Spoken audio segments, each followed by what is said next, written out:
When I came home after a 36-hour firehouse shift, my daughter handed me a Hello Kitty envelope.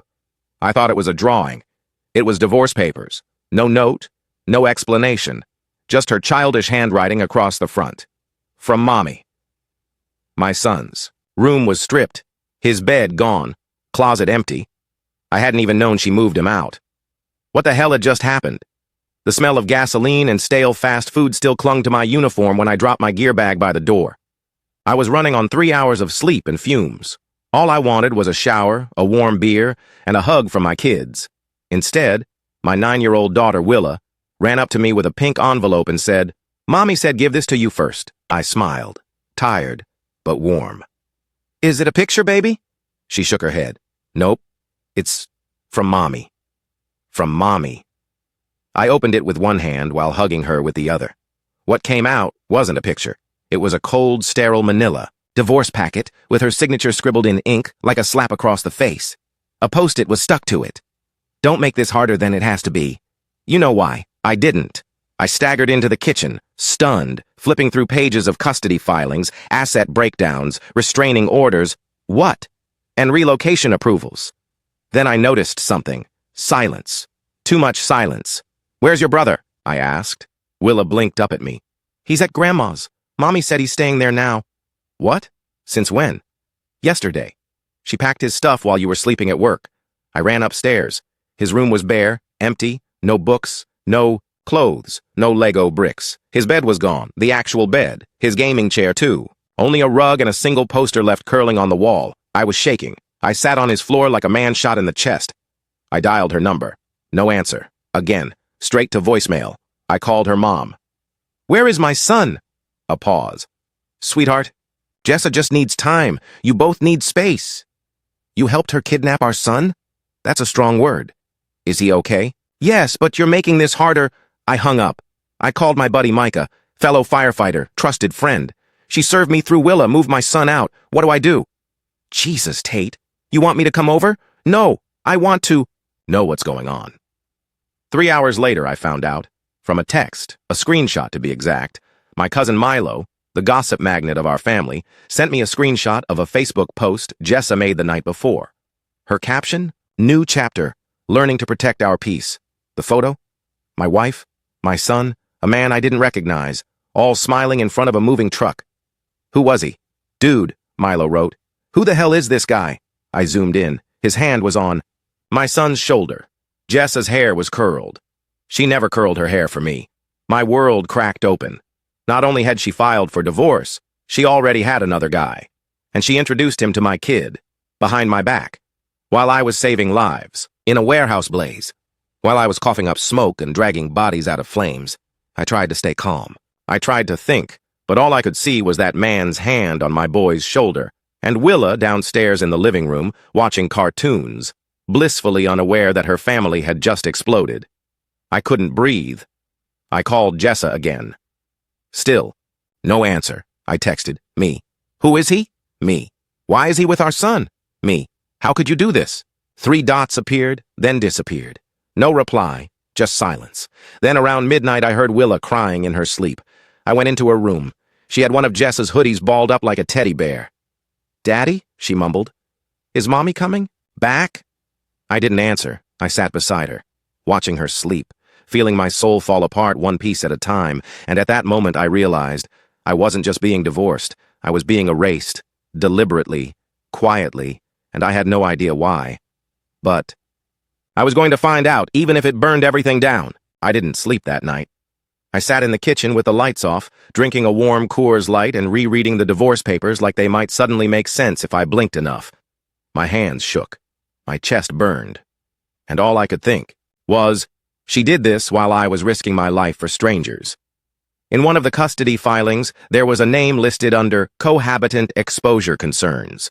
I hadn't noticed it earlier. Name: Lars Madden. Age: 41. Employer: Cobalt Communications, cohabitating partner of Jessa Coulter. I whispered it out loud like a curse. Lars. She listed him in the damn legal paperwork. That meant she wasn't hiding it anymore. She had prepped this, organized it. She'd lawyered up while I was working triple shifts for overtime so we could afford Willa's new braces. It wasn't just betrayal, it was calculated. And somehow, she still had both kids calling me daddy while treating me like I was already dead. At 7:15 a.m., Willa woke up. Hair tangled, holding her little frog plushie, she climbed into my lap like nothing had changed. "Mommy said you'd yell a lot today," she mumbled. "What else did she say?" I asked, trying to stay calm. She said, "Lars makes better pancakes than you." My breath caught. She said, "Lars bought me a squishmallow." I held her tighter. How long had he been in their lives? Who was this guy? I got her breakfast and packed her backpack for school. Jessa hadn't even given me a schedule. I had to Google the bus times. No call, no text. She was just gone. After Willa left, I did what I should have done the moment I saw the photo. I dug. I searched Lars Madden and Cobalt Communications and hit every link. His LinkedIn profile popped up. VP of Operations. Typical smug. Smile. Georgetown grad. Tech guy. Then I found his Twitter.big mistake, or maybe a blessing. Because buried under dad jokes and crypto nonsense were 2 selfies from 2 months ago. Inside my house. One was in my garage. He was holding a wrench like he was fixing my son's bike. The other? He was sitting on my back deck. Grill in the background. My grill. This man had been in my house, on my deck, wearing my son's little league cap. I stared at the screen like it might punch me back. 2 months ago meant Jessa was bringing him in while I was still sleeping in our bed, still kissing her goodnight, still thinking we were fighting through a rough patch. I had no idea she'd already found a replacement, and not just a replacement, an intruder. Micah called around noon. "You good, man?" he asked. "No, she's been letting him in the house. You know his name?" Lars. Freaking Madden.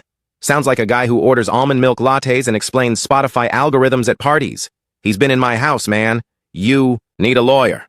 Now. I need to know how far this goes first. That night, I opened our shared cloud storage. Jessa forgot I set it up for automatic syncing, and there it was, a video, dated 3 weeks ago. I opened it. My son Ezra giggling in the kitchen as Lars flipped a pancake. "Dad always burns them," Ezra said with a laugh.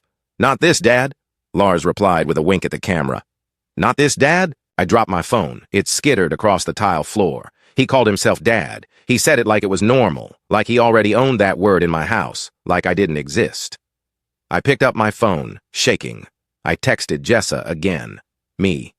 He called himself Dad to my son. No reply. Then finally a text bubbled up. Jessa. "You weren't around, Tate. You were always working."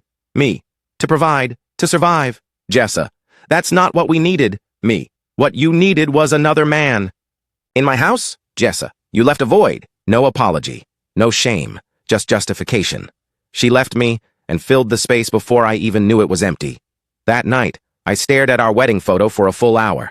Then I threw it into the trash. Not because it meant nothing, but because it meant too much.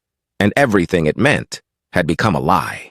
The next morning, I sat in the driveway staring at my steering wheel. Willa had already gone to school. My shift didn't start until noon. I should have been resting. But I couldn't stop shaking. Couldn't stop hearing that smug bastard say, "Not this Dad!" Like I died in some emotional car crash and he was picking through the wreckage. I checked the cloud again. More files had synced overnight. Photos, dozens of them, some recent, some months old. My wife, my son, Willa, Lars, at a pumpkin patch, at a water park, on my couch. One picture stopped my heart. It was from 6 weeks ago. A blurry mirror selfie. Jessa, her hand on her belly. The caption, 12 weeks. 12 weeks. My mouth went dry. Was she pregnant? Again? I checked the date.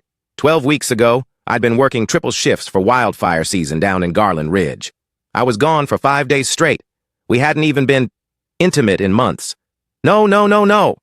I counted backward. The baby wasn't mine. She was pregnant with Lars's child. I slammed my fist into the dashboard so hard my knuckles split. Blood trickled down onto the gear shift. My wife was carrying another man's baby, while still married to me, and she hadn't told me a word, no conversation, no warning. Just replaced. I was beyond betrayal. This was erasure. Erasure with a smile and a nursery plan. I called her. She declined it. I texted, "Pregnant? Is this for real?" No answer. I texted again, "Say it. Say it to my face, Jessa." Still nothing. Then finally, 3 words. Jessa, it's not yours, like a hammer to the skull. No apology, No explanation. Just a digital slap in the face. My world began spinning, and I realized I was a guest in my own life. A placeholder. A ghost in the house I built. I drove to Micah's house. When he opened the door and saw my face, he didn't even ask. He just said, "You tell me who we're burying and I'll grab a shovel." I didn't laugh. Couldn't. She's pregnant. It's his. Jesus Christ.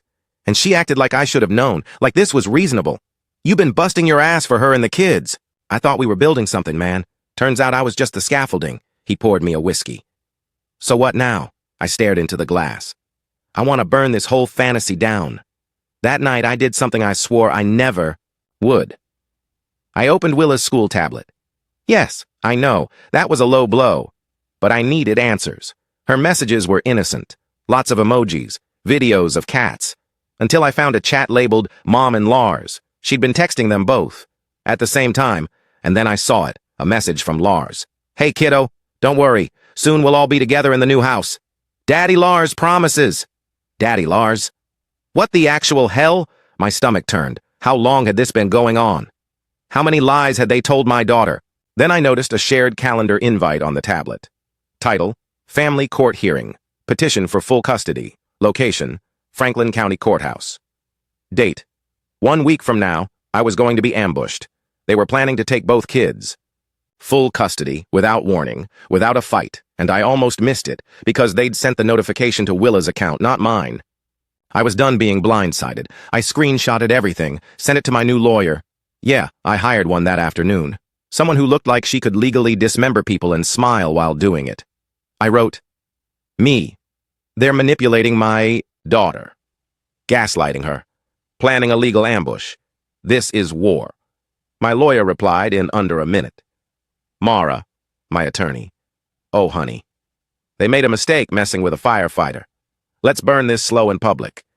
I smiled for the first time in days, because finally, I had fire of my own. I showed up to the new house.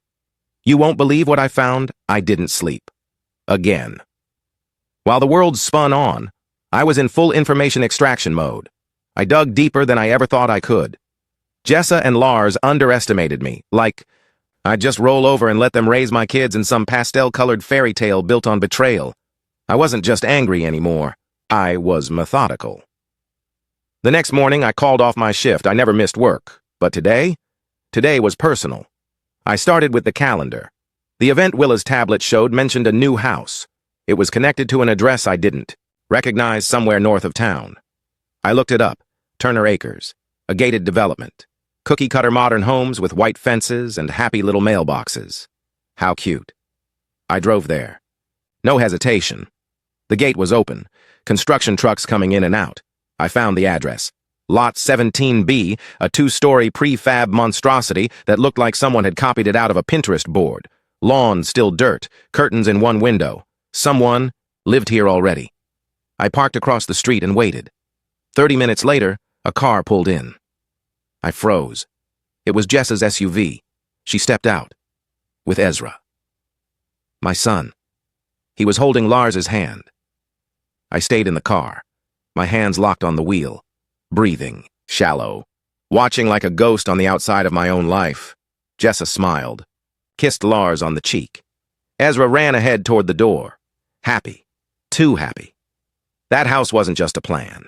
It was already real. They'd moved in together, already, secretly, without telling me, while still married. I took photos, every angle, every detail, time-stamped, documented. Then something broke inside me and I got out. I walked straight up to the house. Jessa saw me and froze like she'd seen a corpse rise from the grave. "Tate?" she stammered. "Is this what you call figuring things out?" Lars stepped between us like he thought I wouldn't go through him. He smiled. "Let's keep this civil." "You're standing on my son's childhood, Lars. You think this is civil? Look, man, we just want peace. Don't you dare man me." Jessa grabbed Lars's arm. "This isn't the time." I looked straight at her.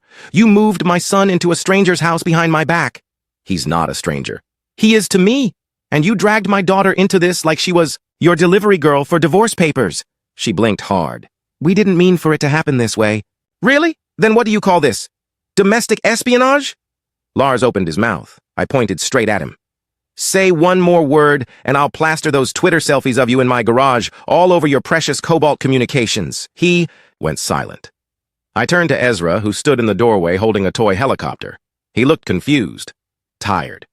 "Hey, buddy," I said, trying not to shake. "You okay?" He nodded slowly. "Mom says we live here now." "No one told me that," I said, loud enough for Jessa to flinch. "Dad, do you hate us?" That crushed me. Right there, in front of my replacement, in front of my wife who wasn't. I could never hate you. Not ever. Jessa grabbed his shoulder, pulled him inside, and closed the door in my face. Just like that. Like I was the one intruding. I stood there, frozen on the porch, for a full minute before walking back to my car. When I sat down, I was shaking. I'd just been erased, in front of my own child. This was no longer about heartbreak, this was war. Back home, I called my attorney. "Mara, it's worse than we thought. They're already moved in together." "Perfect," she said calmly. "That helps us, immensely." "How?" "Because she violated cohabitation terms. She lied about living arrangements while still married. And depending on the judge, we can call it constructive abandonment of the marital home." I paused. "So she's the one in trouble now?" "Oh, Tate," she said. "She doesn't even know what kind of trouble she's in yet." That night, I filed an emergency motion for shared custody pending full proceedings. Mara had all the files, the photos, the texts, the cloud backups, the video of Lars flipping pancakes in my kitchen like he paid the mortgage. The next morning, Jessa called, me for the first time since all this began. Her voice, trembling. "You filed for emergency custody?" "Yes." "You blindsided me." I laughed. Actually laughed. "Like handing me divorce papers through a child wasn't a sneak attack?" "This isn't what I wanted." "Then maybe you shouldn't have built a new family while still legally in the old one." She started crying. But I didn't, because I'd already done my crying. Now it was her turn. She thought the court would favor her. She wasn't ready for what happened next. The courtroom was colder than I expected, not temperature-wise. Emotionally, stiff suits, squeaky chairs, a judge with zero expression, like they'd seen 1,000. Broken families before lunch and didn't flinch anymore. Jessa walked in first. Lars followed like a damn shadow. I had to stop myself from glaring. Not here, not in front of the judge. Mara had prepped me for that. "Be calm, be steady," she said. "Let their mess speak for itself." But the second I saw Willa and Ezra enter behind Jessa, my stomach flipped. They looked like guests at a funeral. Small, nervous. Ezra clung to Willa's hand like she was the only island left in the storm. Jessa didn't even look at me. When the judge asked if we were ready, she nodded confidently. Like this was already hers, her kids, her narrative. She thought I'd break. But I had facts. Mara opened like a sniper. "Your Honor, we're here because Mr. Folsom has been misled, excluded, and erased from his children's lives by a spouse, who has not only initiated an extramarital relationship, but attempted to replace him in secret while still married." The judge raised an eyebrow. "Replace?" Mara laid out the evidence. Photos of Lars with Ezra at school pickup. The Daddy Lars text thread. The secret move-in. The hidden pregnancy. Additionally, she said, Mrs. Folsom relocated. The couple's son without legal notification, violating parental rights. And, this is critical, used the minor daughter to deliver divorce paperwork, which is not only unethical, but emotionally abusive. Jessa's lawyer objected. "That's speculative." "Objection overruled," the judge said. I glanced at Jessa. Her face had gone pale. It got worse. Mara played a clip. Audio. Willa, recorded during a visit to my house. Her voice was soft. Shaky. "Mom said if I keep liking both dads, it'll confuse Ezra. She said maybe I shouldn't call you Daddy when Lars is around." The room froze. The judge leaned forward. "Is that accurate, Mrs. Folsom?" Jessa didn't answer. Just looked at her lap. Lars shifted uncomfortably. Then it was their turn. Jessa's attorney tried to paint me as emotionally distant, absent due to work, and struggling to adjust. But it didn't land. Especially not after Mara calmly presented my work history. 0 absences, commendations for rescue ops, and texts from Jessa praising me for holding this family together. She'd praised me, while planning to destroy me. Then the judge turned to me directly. "Mr. Folsom, why do you believe shared custody is necessary at this point?" I cleared my throat. My voice didn't shake. Because I never stopped being their father. I don't care what house they live in. I care that they know I never left them, that I fought, that when someone tried to take their dad away, he stood up. The judge nodded. Recess was called. Outside, Jessa approached me for the first time in weeks. Tate, I didn't think it would go this way. No, I said. You thought you could rewrite reality without consequences. I didn't mean to hurt you. You moved my son out of our house while I was saving lives. You used Willa to deliver your betrayal. And you're surprised this hurts? Her voice cracked. I just wanted peace. Then maybe you should have built it, not stolen it. Suddenly, Lars spoke up. We're not trying to erase you. Ezra still talks about you, I snapped. Then why the hell did you call yourself Daddy Lars? He opened his mouth, then shut it. Jessa looked away. I walked past them without saying another word. 2 days later, the judge released a preliminary order, shared custody, granted, immediate reintegration schedule established. Ezra would return to my house every other week, Willa too, but the biggest shock? The judge ordered a formal psychological evaluation for Jessa due to possible manipulative behavior and inappropriate parental influence. Mara called it a home run. I called it justice, for now, but I knew it wasn't over. Not until my kids knew the truth. Not until they knew who tore this family apart. The judge called me back. His final words changed everything. 3 weeks after the hearing, I got the call. It was Mara. Her voice was low, but the energy was electric. He ruled. Already? He called an emergency review, said it couldn't. Wait. I grabbed my keys. I'm on my way. 10 minutes later, I stood in front of a stone-faced judge in a private chamber. No gallery, no press. Just the three of us, me, Jessa, and the judge. Lars wasn't even allowed inside. Good. The judge cleared his throat. I've reviewed the full custody file. I've also read the psychological evaluator's report. Jessa visibly tensed. He continued. The facts are deeply concerning. The attempt to replace the children's father figure with a romantic partner without court involvement or the father's consent is not only irresponsible, it borders on alienation. Jessa blinked. I didn't mean to. Stop. The judge snapped. This isn't about intent, it's about impact. He looked at me. Mr. Folsom, I'm granting you primary custody. My jaw clenched. Wait, seriously? You've demonstrated consistency, emotional investment, and restraint despite deeply provocative actions taken against you. Your children need that stability. Effective immediately, both minors will live with you during the school year. Mrs. Folsom will receive alternate weekend visitation, supervised, until reviewed. The room tilted. Jessa gasped. This isn't fair. I'm their mother. And yet, the judge replied coldly, you treated their father like a disposable asset in a custody chess match. Now you face the board. I stood frozen. Was this really happening? He rose from his chair. You may be dismissed. Jessa turned to me, wild-eyed. Tate, please. I didn't think it would end this way. You didn't think at all, I said. Tears welled in her eyes, but I didn't reach for her. I'd done my crying. This time, the pain belonged to her. That night, Willa and Ezra came home. Truly home. Ezra ran through the front door and straight into my arms. He didn't ask questions. He didn't even speak. He just hugged me, and for a moment, I held on to him like a lifeline.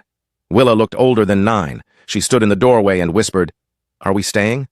I knelt to her level. As long as you want. This is your home. She smiled. For the first time in months. Then she said something I'll never forget. Does this mean you won? I looked at her. No, I said. It means the lies didn't. 2 weeks later, I got the real explosion. It came from Lars. Apparently, once the ruling came out, Cobalt Communications launched a quiet internal review. Remember those Twitter selfies Lars took in my garage? The flirty comments? The weird blurring of personal and professional lines? Yeah. Turns out their ethics board didn't like it, especially after anonymous screenshots were forwarded to HR. I won't say who sent them, but let's just say, I know a guy with excellent cloud storage and zero patience for home wreckers. Lars got suspended, then fired. Poetic, isn't it? Even better? The week after, Jessa tried to enroll Ezra in a private art school near her new dream house. She didn't realize the judge's order made me the legal parent of record. The school called me. I showed up at the orientation, unannounced. She turned pale the moment I walked through the door. I thought I could still... No, I said. You don't get to still anything. You moved him out like luggage. Now you get supervised Saturdays, that's the deal. Please, Tate. I looked her dead in the eye. You spent months building a new life. Congratulations. Now live in it without him. And here's the kicker. 3 days ago, I found a letter in Willa's backpack, written in pencil. It said, "Dear Dad, thank you for never giving up. I thought you'd disappear, but you stayed. I love you more than all the stars." I sat on the porch and cried for an hour, not from grief this time, from knowing I didn't lose, I survived, I rebuilt, and I made sure my kids knew, no matter how loud the lies screamed, I was still here, still Dad, still standing. And here it is, the finale of today's story. Did everything turn out as you imagined, or did it end unexpectedly? I'd love to hear what you think. Leave your thoughts in the comments below, and let's dive into the discussion together.